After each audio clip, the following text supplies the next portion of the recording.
Sering gak sih kita berharap ada cara jitu buat bantu anak kita jadi lebih berani, lebih penasaran sama dunia, dan lebih tangguh?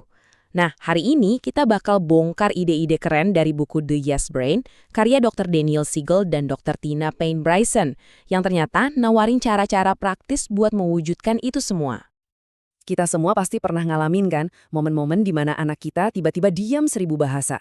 Atau sebaliknya, ngamuk hebat cuma karena masalah yang kelihatannya sepele. Nah, buku ini bantu kita buat ngintip apa sih yang sebenarnya terjadi di dalam otak mereka pas momen-momen kayak gitu.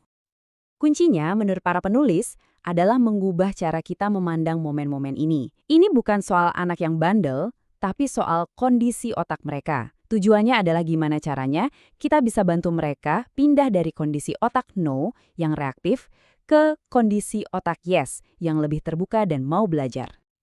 Oke, dalam pembahasan kali ini, kita akan bedah tuntas apa itu otak yes dan otak no. Terus kita akan gali 4 fondasi utamanya, keseimbangan, ketangguhan, wawasan diri, dan empati. Oke, jadi apa sih sebenarnya bedanya otak yes sama otak no ini? Yuk kita bedah konsep intinya. Coba dibayangin, bedanya tuh kayak gini. Otak yes itu ibarat pintu yang kebuka lebar, dia fleksibel, penasaran, dan siap nerima tantangan baru. Sebaliknya, otak no itu kayak pintu yang dibanting nutup. Dia reaktif, gampang takut, kaku, dan khawatir banget bikin kesalahan. Ya, ini dia kabar baiknya. Kita bisa banget loh secara aktif ngebantu anak-anak kita ngebangun otak yes mereka. Caranya, dengan fokus ke 4 pilar utama ini yang bakal jadi peta perjalanan kita selanjutnya. Fondasi pertama dan yang paling dasar dari otak yes adalah keseimbangan. Mari kita lihat apa artinya ini dalam praktik sehari-hari. Penting banget buat kita ingat ya, keseimbangan ini tuh bukan bakat bawaan. Para penulis negesin kalau ini adalah sebuah keterampilan yang bisa dilatih. Intinya, kita bantu anak-anak kita belajar gimana caranya biar bisa tenang dan pegang kendali atas emosi, tubuh, dan pikiran mereka. Nah, tujuannya itu sebetulnya simpel. Bantu anak-anak kita buat bisa tetap atau paling enggak balik lagi ke zona hijau, di mana mereka ngerasa tenang dan bisa ngendaliin diri. Ini adalah skill buat narik mereka keluar dari zona merah yang kacau dan penuh amarah, atau dari zona biru, di mana mereka narik diri dan gak mau komunikasi. Oke, keseimbangan itu ibarat pondasinya. Setelah anak bisa nemuin ketenangannya, baru deh kita bisa bangun pilar berikutnya yang lebih besar, yaitu ketahanan atau resiliensi. Resiliensi, nah ini nih kayaknya superpower yang kita semua pengen anak kita punya, ya kan? Ini bukan cuma soal gimana mereka bisa bertahan dari tantangan, tapi gimana mereka bisa tumbuh lebih kuat justru karena tantangan itu. Kemampuan buat ngelewatin kesulitan dengan kekuatan dan pikiran yang jernih. Jadi, bedanya tuh gini, keseimbangan itu ibaratnya P3K emosional. Tujuannya biar kita cepat balik ke zona hijau yang nyaman. Nah, resiliensi itu, tujuan jangka panjangnya, yaitu memperluas zona hijau itu sendiri, jadi lebih kokoh dan gak gampang goyah pas kena masalah. Terus gimana cara bangun resiliensi ini? Kuncinya adalah dengan menciptakan lingkungan di mana anak merasa aman, diperhatikan, ditenangkan, dan terlindungi.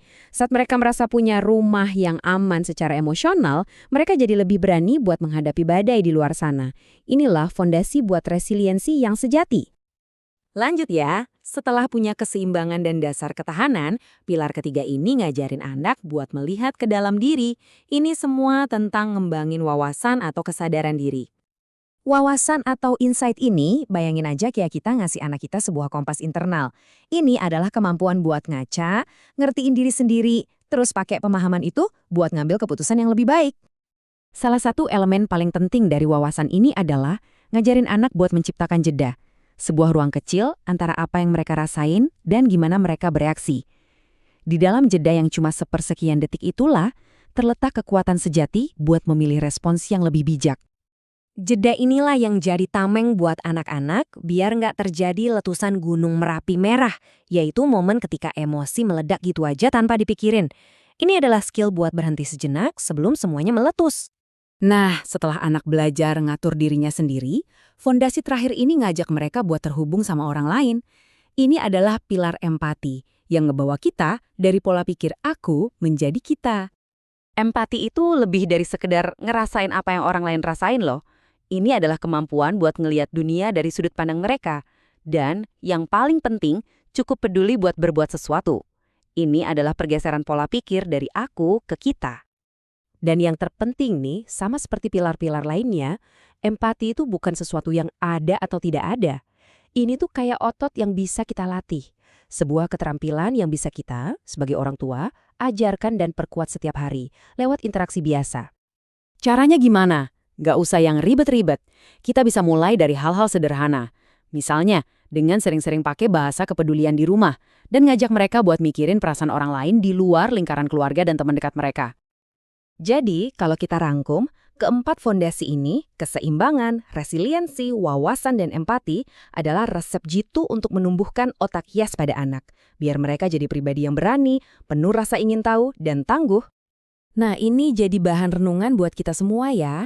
Dari keempat keterampilan otak hias ini, kira-kira mana nih yang paling perlu dilatih bareng anak Anda, atau bahkan sama diri kita sendiri saat ini? Ingat ya, nggak perlu semuanya sekaligus. Fokus ke satu area aja buat dimulai, itu udah langkah besar menuju perubahan yang positif.